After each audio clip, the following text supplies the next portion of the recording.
Hey guys, welcome to week 264 of the Super Mario World RomHack Races.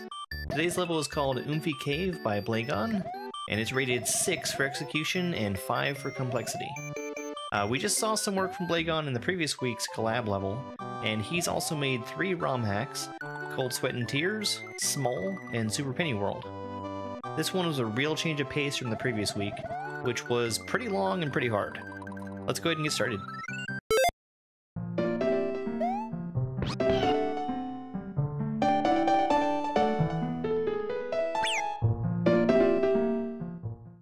The dotted lines that we see here are note blocks. I probably would have preferred that they were one-ways for readability. I always really enjoy levels with stacked sprites in them. I always say that they're like cruise control for a cool level. I see the note blocks here. They're going to bounce Mario to the side, and I need to be careful not to press the wrong direction after I touch them, because that'll slow me down too much to get to the next part. Okay.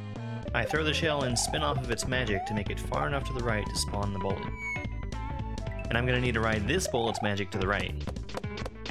I hesitated and I just barely wasn't fast enough to stay in front of it. It was at least enough for me to get a good look at the next section, and I know what I'm going to need to do the next time I get there. Now, you don't move a whole lot faster than a bullet does at your normal running speed, but I need to get ahead of it so that the block can get rid of the magic. And the only possible way to get in that pipe is with a normal jump off that Koopa.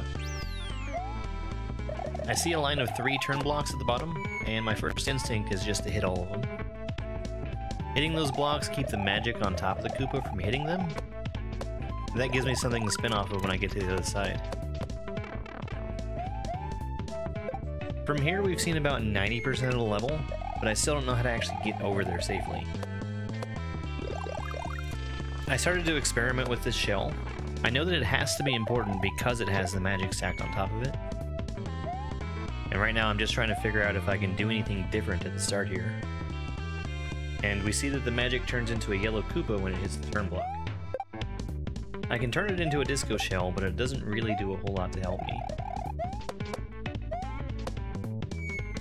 Here I tried dropping the shell, and it's going to go over top of both the Koopa and his magic, which is what I need. To make it over to that turn block, I'm going to have to spin off of the magic. Now the question is, how am I going to be able to get over to that platform on the right? My first thought is to re-grab off of the 2 shells as they're traveling over to the right. It's difficult, but I can just barely get over there. The problem is that now there's a block with magic on it blocking my path. But not only do I need to be on the other side of the block, I also need something in my hand to get rid of the magic up top. Now I've hit on the idea of doing a big bounce off the yellow Koopa, and I can re-grab off the red shell as it's coming back. It had already gotten rid of the block for me.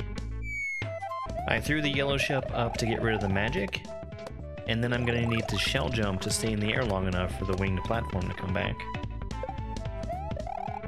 Both of the sections in this level were pretty short, but especially this second one was pretty complicated to figure out. I almost missed it.